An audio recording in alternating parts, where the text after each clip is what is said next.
पापा, बोलो बेटा। ये सब लोग मिडिल क्लास इतना करते रहते हैं, इसका मतलब क्या होता है मिडिल क्लास का? मिडिल क्लास मतलब हम बेटा।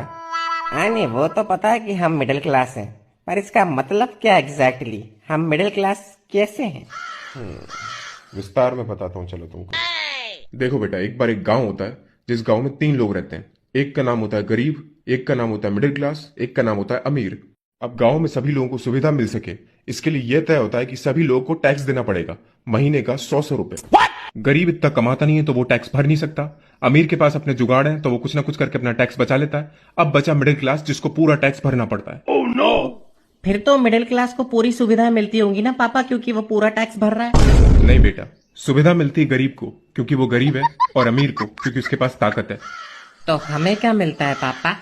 बेटा, हमें मिलता है एक सर्टिफिकेट कि हम गरीब और अमीर दोनों के अन्नदाता हैं। हमारे टैक्स के पैसों से गरीब के घर में राशन पानी भिजवा देती है सरकार, और हम जो लोन के ऊपर बैंक को इंटरेस्ट का पैसा देते हैं, वही पैसा बैंक किसी अमीर आदमी को देता है ताकि वो अमीर आदमी इस देश को छोड़कर भाग जाए। तो इन शॉर्ट बेटा, हम इस देश के सुपर हीरो हैं। अन्नदाता हैं हम गरीबों और अमीरों के। मिडिल क्लास बहुत बड़ा सुपर हीरो। समझ गया पापा।